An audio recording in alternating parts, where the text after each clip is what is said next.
चलिए अब ध्यान से देखिए आप देखिए विभिन्न अंगों पर लंबी या गोल पट्टी बांधने की विधि ना। कौन सी पट्टी? लंबी पट्टी ना। तो अब लंबी पट्टी देखिए, प्रयोग स्थान पर पट्टी का नाम हो गया, पट्टी का आकार हो गया, पट्टी की संख्या हो गया, और किस पे कौन सी पट्टी बांधनी जाएगी उसकी विधियों का नाम हो गया। चलिए भन दे, आप लोग बताइए पहला पट्टी क्या है? अंगूठे की पट्टी बांधना। दूसरा क्या है? तीसरा क्या है? चौथा क्या है? पांचवा क्या है? छठवां क्या है?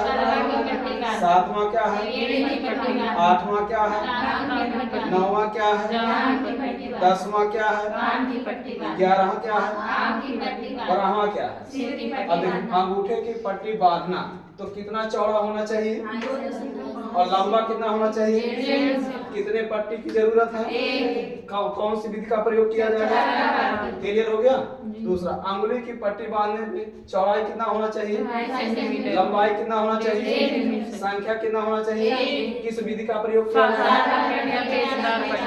क्लियर। चलिए अगला बताएंगे, कोहनी की या घुटने की पट्टी कितना लंबा और चौड़ा होना चाहिए? चौड़ाई कितना होना चाहिए? संख्या कितना होना चाहिए? किस विधि का प्रयोग किया जाएगा? अंग्रेजी के 8 अंक के आकार के, मतलब समझ रहे हैं ना, जो ये ऐसे ऐसे बांधा जाता है ना, वही। चलिए अगला देखिए, इसके बाद हथेली की पट्टी बांधना, चौड़ाई कितना होना चाहिए? संख्या कितना होना चाहिए? किस आकार, कौन सी विधि? चलिए अगर बाहु पट्टी बांधना, चौड़ाई कितना? पट्टी की संख्या, किस विधि का प्रयोग? पूरा बात क्लियर है ना।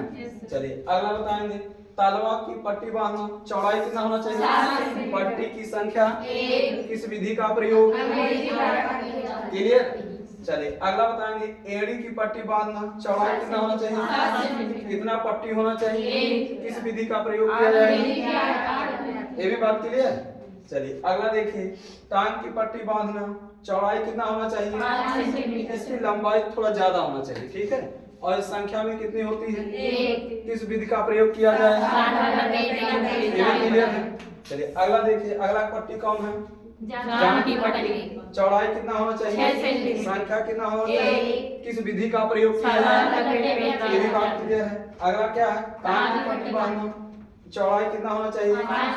लंबाई कितना होना चाहिए? 5 मीटर। कितना होना चाहिए? मीटर। और किस विधि का प्रयोग किया जाएगा? ये भी बात क्लियर है।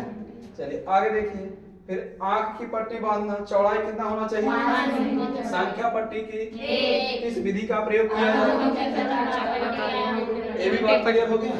चलिए आगे देखिए, सिर की पट्टी बांधना, चौड़ाई, लंबाई, मीटर ना, कितने पट्टी का प्रयोग? हाँ, किस विधि का प्रयोग किया जाएगा? बात क्लियर हो गया ना।